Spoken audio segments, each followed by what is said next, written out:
السلام علیکم ورحمۃ اللہ وبرکاتہ۔ الحمد للہ رب العالمین، والصلاة والسلام علی اشرف الانبیاء والمرسلین وعلی آلہ الطیبین واصحابہ الطاہرین، اما بعد فاعوذ باللہ من الشیطان الرجیم، بسم اللہ الرحمن الرحیم۔ ان الذین آمنوا وعملوا الصالحات سیجعل لهم الرحمن ودا۔ آمنت باللہ صدق اللہ العظیم۔ اللہم رب اشرح لی صدری ویسر لی امری واحلل عقدۃ من لسانی یفقہوا قولی۔ اللہم نور قلوبنا بالقرآن وزین اخلاقنا بالقرآن ونور قلوبنا بحب اہل بیت الاطہار۔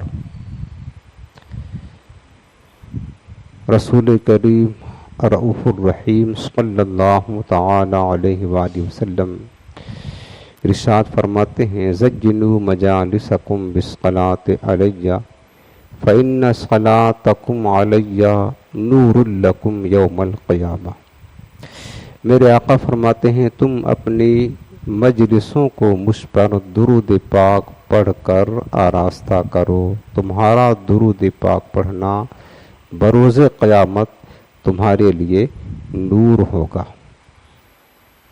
اب آج یہ نہایت محبت کے ساتھ دل لگا کر رحمت کونین سلطان دارین صلی اللہ علیہ وسلم کی بارگاہ میں درود و سلام کا نذرانہ پیش کرے۔ اللہم صل علی سیدنا و شفیعنا و کریمنا مولانا محمد وعلی آلہ وسلم۔ حضرین محترم، اللہ رب العالمین کا بے پناہ کرم ہے، بے پناہ شکر ہے کہ اللہ تعالیٰ نے ہمیں آج بڑی عظیم سعادتوں سے نوازا ہے، اور وہ کہ اللہ پاک نے ہمیں اپنے مقربین محبوبین، اپنے اولیاء عظام کے ذکر خیر کی محفل میں بیٹھنے کا اور اپنے پیاروں کے ذکر کو سننے کا شرف اللہ نے عطا فرمایا۔ ہم اس بات پر اپنے کریم رب کا بے پناہ شکر ادا کرتے ہیں، اور اللہ تعالیٰ سے التجا بھی کرتے ہیں کہ میرے کریم رب ہمیں بار بار اپنے اولیاء کے ذکر کی محفل میں حاضر ہونے کی سعادتوں سے نوازتا رہے، اور ہمیں بے پناہ ان کی برکتیں عطا فرمائے۔ آج ماہ محرم 1444 سن ہجری کی پہلی تاریخ ہے چاند کی، اور آج سے انشاءاللہ یہ محرم کا 10 روزہ درس 10ویں چاند تک انشاءاللہ اللہ نے زندگی دی تو ضرور عشاء کی نماز کے بعد فوراً ہی منعقد ہوگا۔ ہم آپ کی خدمت میں التجا کرتے ہیں کہ خدا کی قسم بے پناہ برکتیں ہیں، ان بزرگوں کے ذکر کی محفل میں بیٹھنے سے بے پناہ برکتیں ہیں۔ تھوڑا دیر وقت نکال لیا کریں اور آ کر کے یہاں بیٹھ کر کے ان کا ذکر سن لیا کریں۔ آپ سے التجا کرتا ہوں، بہت سارا وقت آپ جانتے ہیں کہ ہم اپنے دوستوں میں دیتے ہیں، بہت سارا وقت آپ کو پتہ ہے کہ ہم اپنے گھر والوں کے لیے، بیوی بچوں کے لیے دیتے ہیں، رشتہ داروں کے لیے دیتے ہیں۔ آپ کو سب پتہ ہے کہ یہ سب جو ہے نا، جن کے لیے ہم دوستوں کے لیے 2-2 4-4 گھنٹے بیٹھتے ہیں، ان کی محفلوں میں گھر والوں کے لیے پورا وقت گزارتے ہیں، آپ سب کو پتہ ہے کہ مرنے کے بعد ان سب کا ساتھ چھوٹ جائے گا، کسی کا ساتھ نہیں قائم رہے گا، کوئی دوست، کوئی ماں باپ، کوئی اولاد، کوئی نہیں کام آئے گا، اور محشر کے دن سب کا ساتھ ختم۔ لیکن ہم چند لمحے ان اللہ والوں کی یاد میں بیٹھ کر گزار دیں گے نا، خدا کی قسم یہ اللہ والے اور یہ جن کا ذکر، تو یہ تو اللہ والوں کے تاجدار ہیں، ہم جن کا ذکر کرنے جا رہے ہیں، مرنے کے بعد بھی اور محشر کے دن جہاں کوئی نہیں پوچھے گا، یہ آپ کے لیے شفاعت کی ضمانت لیں گے، آپ کی شفاعت کریں گے، وہاں آپ کے یہ کام آئیں گے۔ اور ان کی اصل محبتیں تو آخرت میں آپ کو دیکھنے کو ملیں گی، پھر آپ کہیں گے کاش ہم وقت نکال کر کے ان کا ذکر سنتے۔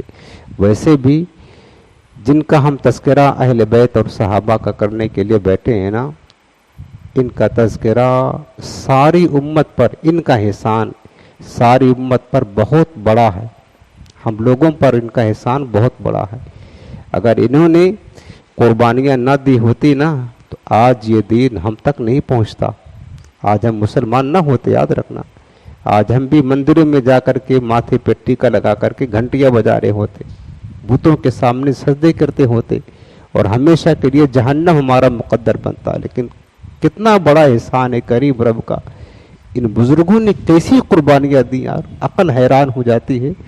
سب کچھ لٹا کر بھی تسلیم و رضا کے پیکر بن کر کے اس امت کی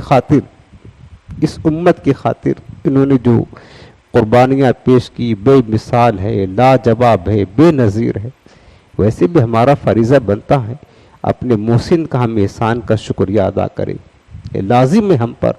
یہ تو بدنصیبی ہماری ہے کہ ہم سب کچھ کرنے کے لیے تیار ہیں، ہر چیز کے لیے ٹائم دینے کے لیے تیار ہے، لیکن ان بزرگوں نے جو ہمارے ساتھ احسان کیا ہے، ہم ذرہ برابر بھی اس کی پرواہ کرنے کے لیے تیار نہیں۔ ہم تھوڑی دیر بیٹھ کر ان کا ذکر خیر سننے کے لیے تیار نہیں، نہ ان کی سیرت پڑھنے کے لیے تیار، نہ ان کے حکام اور اقوال پر عمل کرنے کے لیے تیار۔ یہ بدنصیبی ہماری، اللہ ہمارے حال زار پر رحم فرمائے۔ آج چونکہ پہلا درس ہے اس ماہ محرم کا، تو چونکہ ابھی انشاءاللہ 10 دنوں تک یہ سلسلہ جاری رہے گا روزانہ ہی، تو آج ہم آپ کی خدمت میں عرض کریں گے مجالس محرم کے فائدے کیا کیا ہیں۔ یعنی جو ہم یہ محفلیں سجاتے ہیں نا، تو دین و دنیا میں اس کی برکتیں ہمیں کیا ملتی ہیں، اس کا فیض کیا ملتا ہے، اس کے فائدے کیا ملتے ہیں امت کو، ہم کیوں سجاتے ہیں یہ محفلیں، تاکہ ہمارے اندر ایک شوق پیدا ہو، ذوق پیدا ہو، اور ہم روزانہ کوشش کریں اپنا وقت نکال کر، کام چھوڑ کر کے ان بزرگوں کی یاد کی محفل میں شرکت فرمائیں۔ سب سے پہلے اللہ رب العالمین نے قرآن عظیم میں جو ارشاد فرمایا، میں نے آیت کریمہ پڑھی، ان الذین آمنوا وعملوا الصالحات سیجعل لهم الرحمن ودا، بے شک وہ لوگ جو ایمان لائے، جنہوں نے نیک عمل کیا، متقی پرہیزگار ہوئے، اللہ کے مقرب بندے ہوئے، اللہ فرماتا ہے کہ ہم ان قریب ان کی محبت لوگوں کے دلوں میں ڈال دیں گے۔ کن کی محبت؟ وہ لوگ جو صاحب ایمان ہیں، نیک اعمال کرنے والے ہیں، اللہ کے مقرب بندے بن گئے، اللہ کے اولیاء بن گئے، اللہ فرماتا ہم ان کی محبت لہم الرحمن ودا، ہم لوگوں کے دلوں میں ڈال دیتے ہیں۔ سمجھ رہے ہیں؟ تو یہ جو محبتیں ہمیں ملی ہیں نا، اہل بیت کرام کی محبت کی خیرات ملی ہے، صحابہ کی محبت کی خیرات ملی ہے، اس میں ہمارا کوئی کمال نہیں ہے یار، یہ تو میرے کریم رب نے ہمارے دل کو اس لائق جانا، بلکہ بنایا اللہ نے ہمارے دل کو، اور پھر ہمارے دل میں یہ محبت ڈال دی اللہ پاک نے، اور الحمدللہ ہم اس محبت کے حامل ہیں، اور ہم تو اسی محبت کے ساتھ جینا اور انہی کی محبت کے ساتھ مرنا بھی چاہتے ہیں، اور محشر میں ان کی محبتوں کا داغ لے کر کے اٹھنا بھی چاہتے ہیں۔ تو یہ اللہ نے محبت ہمارے دلوں میں ڈالی ہے، ورنہ آپ بتاؤ 14 صدیاں گزر گئی، 1400 برس گزر گئے، ہم جن کا ذکر خیر کرنے کے لیے بیٹھے ہیں، ہم نے کبھی ان کو دیکھا بھی نہیں ہے، ٹھیک ہے، نہ ہمارے شہر کے، نہ ہمارے قبیلے کے، نہ ہمارے خاندان کے، نہ ہمارے رشتہ دار ہیں، نہ ہم نے کبھی دیکھا ہے، نہ کبھی ملاقات، پھر بھی ان کی محبت، ہم ان کے ذکر کے محفل سجانے کے لیے بیٹھ جاتے ہیں، نظر و نیاد میں اپنا مال خرچ کر دیتے ہیں۔ محبت ہے تو ہی تو کر رہے ہیں نا، یہ محبت کی خیرات ہے۔ تو یہ محبت کہاں سے آئی ہے؟ جن کا ذکر، جن کو ہم نے دیکھا ہی نہیں ہے، جو ہمارے شہر کے نہیں، قبیلے کے نہیں، ہمارے زمانے کے نہیں، پھر بھی یہ محبت، ہم اپنے اولاد سے زیادہ ان سے پیار کرتے ہیں، خدا کی قسم، ہم اپنی اولاد سے زیادہ، اپنے ماں باپ سے زیادہ، اپنے بیوی بچوں سے زیادہ، سب سے زیادہ ہم ان سے پیار کرتے ہیں، جن کا ذکر کرنے کے لیے ہم بیٹھے ہیں، کبھی دیکھا نہیں۔ کیوں؟ در حقیقت یہ محبت اللہ نے ہمارے دل میں ڈالی ہے، ہمارا کمال نہیں، کمال میرے رب کا ہے، اور احسان اس عظیم رب کا ہے جس نے ان عظمت والے بزرگوں کی محبت ہمارے دل میں ڈالی ہے۔ تو اگرچہ ہم نے دیکھا نہیں ہے، لیکن بن دیکھے چونکہ اللہ نے محبت ہمارے دل میں ڈال دی ہے، ہم ان سے پیار کرتے ہیں، ان کا ذکر کرتے ہیں، ان سے محبت کرتے ہیں۔ اللہ اسی محبت میں ہمیں سلامت رکھے۔ بس اہل بیت کی محبت کے بارے میں آقا نے کیا فرمایا پتہ ہے؟ کہ من مات علی حب آل محمد مات شہیدا، حضور نے بشارت دی ہے جو میرے اہل بیت کی محبت میں وفات پاتا ہے وہ شہادت کی موت پاتا ہے، شہادت کا درجہ ملتا ہے، صرف محبت میں مرنے والا۔ ابھی تو عظمتیں ان کی باقی ہیں، انشاءاللہ میں دھیرے دھیرے بیان کروں گا۔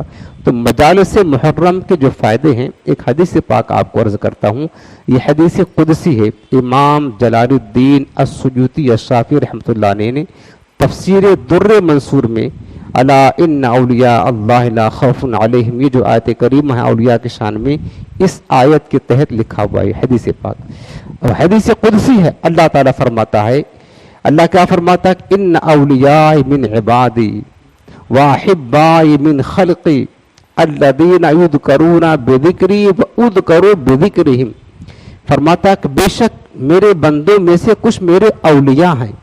اولیاء کسے کہتے ہیں؟ جو اللہ کا مقرب بندہ ہوتا ہے نا، جس کو اللہ کی بارگاہ کا قرب خاص ہوتا ہے، وہ اللہ کا ولی ہوتا ہے۔ اللہ نے فرمایا کہ بے شک میرے بندوں میں سے کچھ ایسے بندے ہیں جو میرے اولیاء ہیں، واحبائی من خلقی، اور کچھ میرے بندوں میں سے، میرے مخلوق میں سے وہ ہیں جو میرے محبوب ہیں، جو جن سے میں محبت کرتا ہوں۔ کچھ اولیاء ہیں، کچھ میرے محبوب اور پسندیدہ بندے ہیں۔ پھر آگے فرمایا کہ الذین یذکرون بذکری واذکر بذکرہم، یہ جو اور میرے اولیاء ہیں، میرے محبوب ترین بندے ہیں، جب تم ان کا ذکر کرتے ہو تو ان کے ذکر سے میرا ذکر ہوتا ہے، اور جب تم میرا ذکر کرتے ہو تو میرے ذکر سے ان کا ذکر ہوتا ہے۔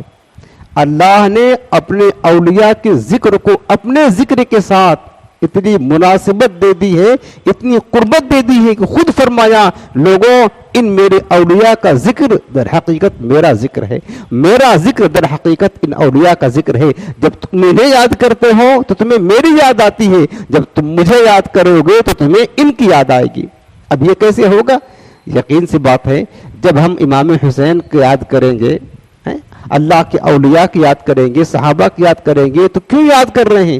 اس لیے نا فوراً اللہ کی یاد آئے گی کہ اللہ کے مقرب بندے ہیں، یہ اللہ کے اولیاء ہیں، تو ان کے یاد سے، اور اسی لیے ہم انہیں یاد کرتے ہیں۔ یزید کو کیوں نہیں یاد کرتے ہیں آپ بتائیں؟ وہ اللہ کا ناپسندیدہ بندہ تھا، محبوب بندہ نہیں تھا، اس لیے ہم اس کو نہیں یاد کرتے ہیں۔ ہم حسین پاک کو کیوں یاد کرتے ہیں؟ کہ اللہ کے محبوب تھے۔ جب اس لیے یاد کرتے ہیں تب ان کی یاد آئے گی، تو ان کی یاد کی برکت سے ہمیں اللہ کی یاد آئے گی۔ پھر جب اللہ کی یاد آئے گی تو ہم یہ بتائیں گے کہ اللہ کی یاد ہمیں سکھایا کس نے ہے؟ ہم اللہ کا جو ذکر کرتے ہیں، عبادت کرتے ہیں، کس نے سکھایا؟ کس نے بتایا کہ اللہ ہے؟ اللہ کا ذکر کرو تو فوراً یاد آئے گی کہ اللہ کا ذکر ہمیں غریب نواز سرکار نے سکھایا ہے، اللہ کا ذکر غوث اعظم نے سکھایا ہے، اللہ کا ذکر امام حسین نے سکھایا ہے، اللہ کا ذکر اللہ والوں نے سکھایا ہے۔ تو یہ معنی ہوتا ہے کس چیز کا معنی؟ کہ جب تم ان کا ذکر کرتے ہو، ان کے ذکر سے میرا ذکر ہوتا ہے، اور میرے ذکر سے ان کا ذکر ہوتا ہے۔ اتنی قربت ہے۔ اب ہم کس کا ذکر کرنے بیٹھے ہیں؟ شہدائے کربلا کا ذکر کرنے بیٹھے ہیں، اہل بیت اطہار کا ذکر کرنے بیٹھے ہیں، صحابہ کرام کا ذکر کرنے بیٹھے ہیں، تو لہٰذا ان کے ذکر سے ان کا ذکر، اللہ نے فرمایا کہ یہ میرا ذکر ہے، ہم ساتھ ساتھ ان کا بھی ذکر کرتے ہیں، اور ان کے ذکر کے ساتھ ہم اللہ کا بھی ذکر کرتے ہیں۔ تو یہ محفل جو ہے نا، ذکر اولیاء کی بھی محفل ہے اور ذکر اللہ کی بھی محفل ہے۔ اتنی بڑی عظمت اس مبارک محفل کا ہے جس میں آپ بیٹھے ہیں۔ اس کے بعد آگے چلتے ہیں، حدیث پاک ہم نے سنایا، پھر آپ دیکھیں نا کہ یہ سب سے بڑا فائدہ اللہ والوں کے ذکر کا، اور ہم آج جن کی بات کر رہے ہیں یہ صرف اللہ والے نہیں، یہ اللہ والوں کے پیشوا اور مقتدا ہیں، اولیاء کے امام ہیں۔ عام اولیاء کا ذکر کرنے سے یہ برکتیں ملتی ہیں۔ یہ جو شہدائے کربلا، اہل بیت اطہار، صحابہ، یہ ساری امت کے اولیاء کے امام اور مقتدا ہیں، ان کی بات کر رہا ہوں۔ ان کے ذکر میں تو اور لذتیں ہیں، ان کی یاد میں تو اور برکتیں ہیں۔ ان کا ذکر کرنے کے لیے بیٹھے ہیں. یہ جو اولیاء کرام ہیں سب سے بڑا فائدہ کیا ملتا ہے؟ کیونکہ انسان کی ایک فطرت ہوتی ہے، یاد رکھنا. کیا فطرت ہوتی ہے؟ جب انسان کے سامنے کسی چیز کی فضیلت بیان کی جائے نا، فائدے بیان کیے جائے، تو انسان کا دل اس کی طرف مائل ہوتا ہے، اس کی طرف راغب ہوتا ہے، پھر اس کو پانے کی کوشش کرتا ہے. آپ دیکھیں نا، یہ جو کمپنیاں ہوتی ہیں سامانوں کی چیزیں بیچتی ہیں نا، یہ کسی چیز کو کیا کرتی ہیں؟ ایڈورٹائز کرتی ہیں، اس کے فائدے بتاتی ہیں، یہ فائدے ہیں، یہ فائدے ہیں، یہ فائدے ہیں. پھر کیوں بتاتے ہیں فائدے؟ اس کی فضیلت بتاتے ہیں. کیوں؟ تاکہ لوگوں کا دل اس کی طرف مائل ہو اور لوگ ہمارا پروڈکٹ خریدیں، ہمارا سامان خریدیں. اس طرح ان کی خریداری زیادہ ہو جائے گی. تو یہ فطرت ہے انسان کی، جس چیز کی فضیلت اور جس چیز کا ذکر کثرت کے ساتھ ہوتا ہے، جس کے فائدے بتائے جاتے ہیں، انسان اس کی طرف لپکتا ہے، اس کو پانے کی کوشش کرتا ہے. یہ انسان کی فطرت ہے.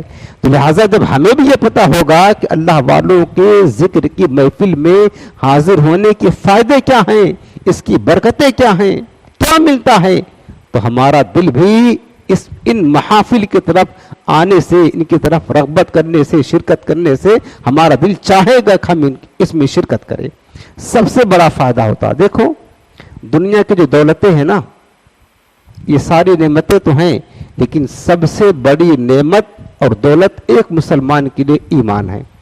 ایمان سے بڑھ کر کوئی دولت ہے نہیں، یاد رکھنا. اگر بندے مومن ہیں تو میں اس کی بات کرتا ہوں. سب سے بڑی دولت ایمان ہے، اور ایمان ہوتا ہے دل میں. دل سلامت رہے گا تو ایمان سلامت رہے گا، دل بگڑ جائے گا تو ایمان بگڑ جائے گا.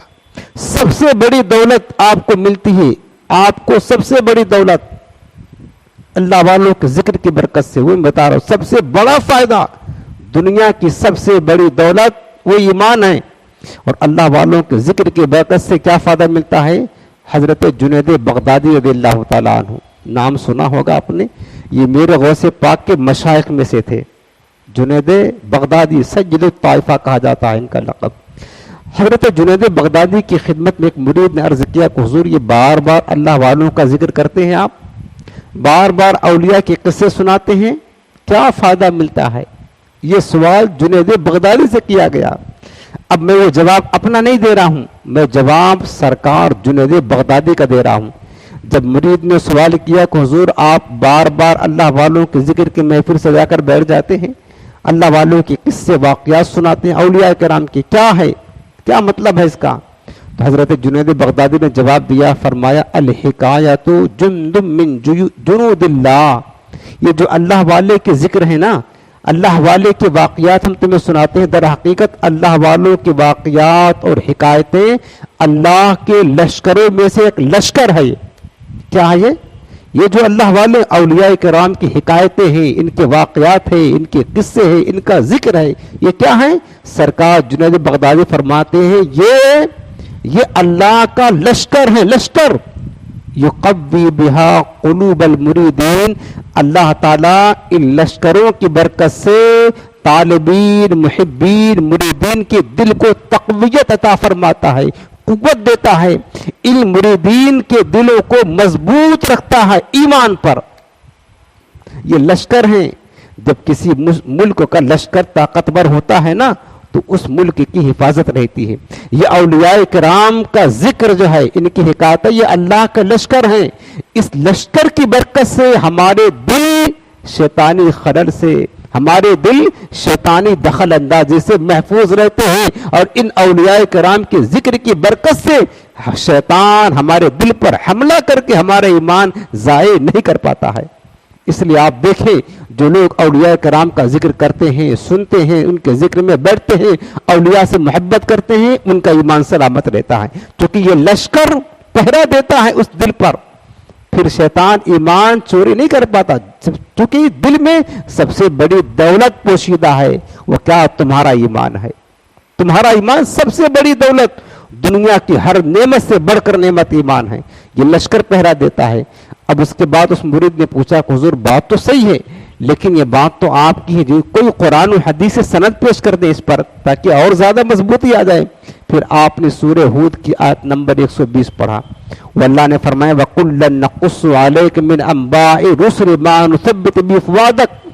اللہ فرماتا اپنے حبیب سے اے میرے محبوب ہم تمام رسولوں کے قصے آپ سے بیان کرتے ہیں تاکہ ان رسولوں کے واقعات کی برکت سے آپ کے دل کو مضبوطی اور تقویت عطا فرمائیں۔ محبوب کریم کا دل تو پہلے ہی مضبوط ہے، لیکن اللہ فرماتا ہے میرے محبوب یہ مشرکین یہ کفار آپ کو اذیتیں دیتے ہیں، آپ کو طعنہ زنی کرتے ہیں، آپ کو ستاتے ہیں، آپ کا دل رنجیدہ ہو جاتا ہے، آپ دکھی ہو جاتے ہیں، پریشان ہو جاتے ہیں۔ اس وقت اللہ کیا کرتا ہے؟ اللہ فرماتا ہے جب آپ پر مصیبتوں کے پہاڑ ٹوٹتے ہیں، آپ کو اذیتیں دی جاتی ہیں، آپ کا دل رنجیدہ ہو جاتا ہے، اس وقت اللہ فرماتا ہے میرے حبیب پھر ہم اپنے رسولوں کے قصے تمہیں سناتے ہیں، اور ان رسولوں کے قصوں کی ان کے ذکر کی برکت سے اللہ تمہارے دل کو تقویت عطا فرماتا ہے، سکون عطا فرماتا ہے، برکت عطا فرماتا ہے۔ پتہ چلا کہ اللہ والوں کے ذکر کی برکت سے دل کو تقویت ملتی ہے، دل پر پہرا ملتا ہے۔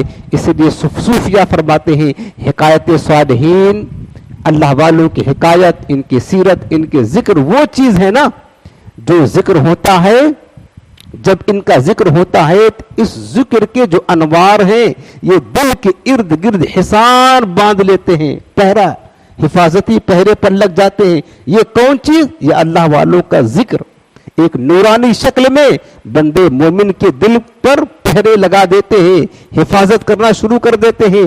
اس لیے پھر اب وہاں شیطان کا عمل دخل نہیں ہوتا ہے، اور جب تک بندہ اللہ والوں کے ذکر میں لگا رہتا ہے شیطان کو موقع نہیں ملتا ہے کہ ہم اس کے ایمان پر ڈاکہ ڈالیں، اور پھر اس ذکر کی برکت سے اللہ رب العالمین بندے مومن کے ایمان کی حفاظت فرماتا ہے۔ اس لیے صوفیہ نے فرمایا ہے کہ یاد رکھنا اگر کوئی بندہ کوئی عمل اور نہ کر سکے، صرف فرائض کی پابندی کے ساتھ ساتھ اپنے شیخ کے تصور ہی میں لگا رہے، ہمیشہ اپنے شیخ اور مرشد کامل کو یاد کرتا رہے نا، تو بھی اس کا ایمان سلامت رہے گا۔ کیوں؟ یہ جو یادیں ہیں ان کی نا، یہ یادیں ایک لشکر کی صورت میں، نورانی لشکر کی صورت میں ہمارے دل پر پہرا دیتی ہیں، اور ہمارے دل کے اندر جو نور ایمان ہے، نعمت ایمان، دولت ایمان، شیطان سے اس کی حفاظت کرتے ہیں۔ یہ فائدہ نہیں ملا؟ اس سے بڑا فائدہ اور کیا چاہیے؟ میں آپ کو پوچھتا ہوں، آپ کے پاس دنیا کی ساری دولت ہے، لوگ سمجھتے ہیں یار دنیا کی کوئی بارش ہو جائے، رزق کی بارش ہو جائے تو ہی ہم پر احسان ہو رہا ہے۔ یار رزق کی بارش کیا ہے؟ دولت کی بارش کیا ہے؟ کاروبار کی بارش کیا ہے؟ یہ آج ہے کل ختم۔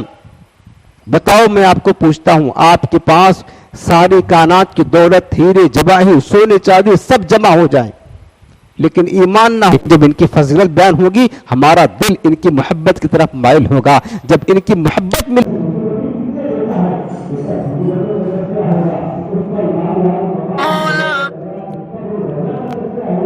ہمیں ذہن یہ بنے گا کہ دین کی خاطر ہمیں بھی نکلنا چاہیے،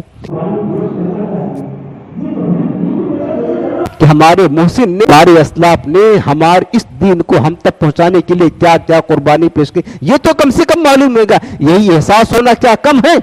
یہ پتا چلے گا تو یہ معلوم پڑے گا، امت کا ذہن بنے گا اس بات کی طرف کہ دین کی خاطر باہر نکلنا، قربانی پیش کرنا، باطل کے سامنے ڈٹ جانا، باطل کی حمایت نہ کرنا، کیسی بھی مصیبت آئے حق پر قائم رہنا، حقی پر حمایت کرنا، بھلے سے اولاد قربان ہوتی ہو تو دین مصطفیٰ کے لیے وہ بھی قربان کر دینا، بھلے سے جوانوں کی جوانی قربان ہوتی ہو تو دین نبی کی خاطر وہ بھی قربان کر دینا، اور بھلے سے مصیبتوں کے پہاڑ ٹوٹے صبر و شکر کے ساتھ، خوش دلی کے ساتھ برداشت کرنا، حرف شکایت لب پر نہ آنا۔ یہ پیغام کربلا ہمیں یہ تمام چیزیں اس بات کی طرف اشارہ کرتی ہیں اگر ہم پر کبھی ایسا وقت آ جائے تو ہم بھی ان تمام مصیبتوں کو برداشت کرنے کے لیے تیار رہیں۔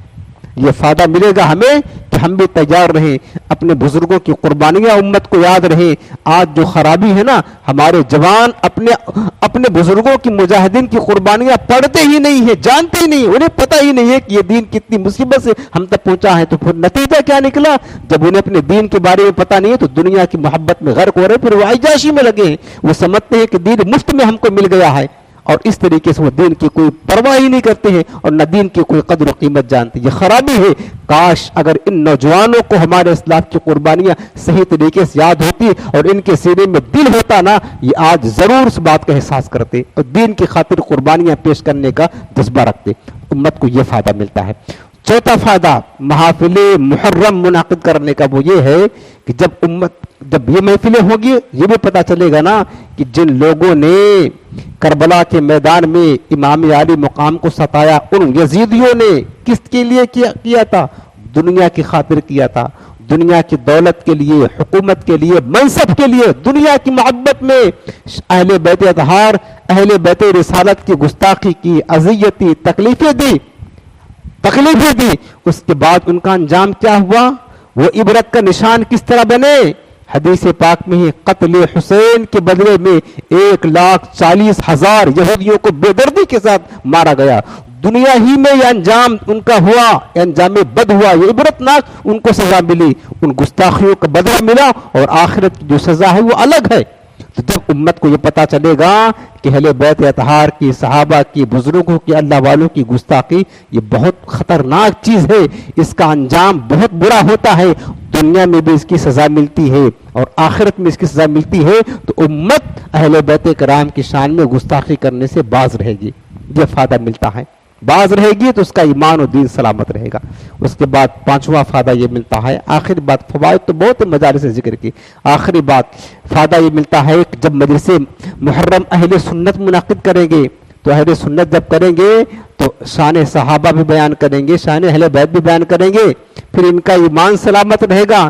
وہ جو رافضی لوگ مجالس محرم سجاتے ہیں جس میں صرف اہل بیت کی جھوٹی محبت کا دعویٰ کر کے جھوٹی من گڑن خرافات والی روایتیں بیان کرتے ہیں، اور جن کے بیان میں صحابہ کی تنقیص ہوتی ہے، امہات المومنین کی گستاخیاں ہوتی ہیں اور صحابہ کی بے کی جاتی ہے، اور جس سے ایمان برباد ہوتا ہے، جب اہل سنت کی محفل قائم ہوگی تو سنی مسلمان بے دینوں کی محفلوں میں شرکت کرنے سے بچے رہیں گے، اور کیا کہتے جو ان کے اعتراضات ہوتے ہیں پھر جو اہل سنت کے علماء بیان فرمائیں گے اس کو سنیں گے تو کم از کم ان کا دین و ایمان بچا رہے گا، یہ ان کے ذہن میں رہے گا کہ یار جو اہل سنت بیان کرتے وہی حق ہے، اس کے علاوہ جو رافضی بیان کرتے من گھڑن جھوٹی باتیں وہ باطل ہیں، اس طرح وہ اپنے دین اور ایمان کو بچانے میں کامیاب رہیں گے۔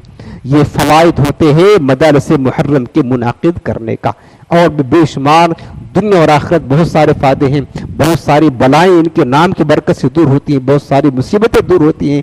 آج چونکہ پہلا درس تھا اس لیے ہم نے سمجھا کہ آج ہم ان کی برکتیں بتا دیں، فائدے کیا ہیں۔